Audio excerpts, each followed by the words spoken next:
তাবিজের আর একটা শিরক আছে। অবশ্য মোমেন শাহীতে তাবিজের কারবার নেই, এখানেও আছে তাবিজ আর তাবিজ। কোরআন শরীফ দিয়ে তাবিজ লেখে, সেই তাবিজের আবার কায়দা আছে।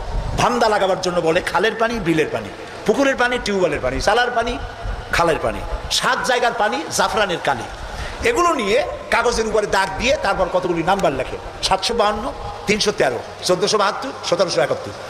হাবি জাবি আপনারা দেখেন খুলে, আমি যা বললাম উল্টো একটাও বলছি নাকি? এগুলো লিখা তারপরে লেখে ইয়া জিব্রাইলো, ইয়া মিকাইলো, ইয়া ইসরাফিলো, ইয়া আরেকটা কিছু। আমি একজনের গলায় দেখলাম এত বড় তাবিজ, বললাম ভাই এত বড় তাবিজ এর মধ্যে কি? কয় যে সর্বনাশ, এ বলাই যাবে না। বললাম কেন? কয় যে আমার ক্ষতি হবে। কিচ্ছু হবে না ভাই, খোলো তো একটু দেখি।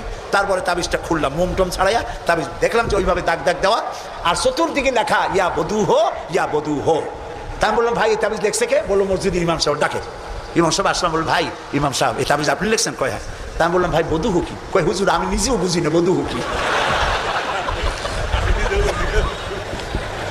এখানে ওলামায়ে কেরাম আছেন, তারা হয়তো জানতে পারেন, আমি আমার বিদ্যা যতটুকু আমি বধূ চিনি নাই কি জিনিস।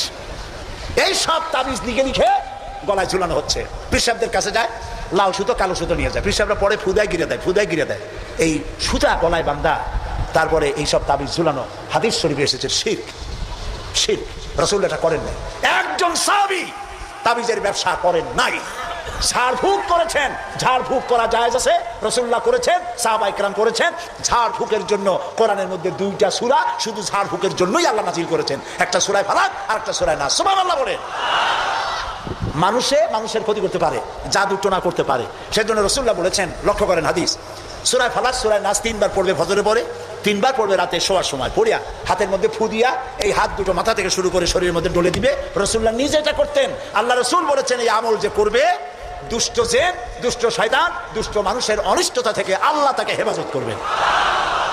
সুতরাং এই তাবিজের ব্যবসা ছাড়া উচিত এবং সব রকমের শিরক থেকে মুক্ত হওয়া উচিত, তাহলে আল্লাহ তাআলা আমাদের প্রতি রহম করবেন।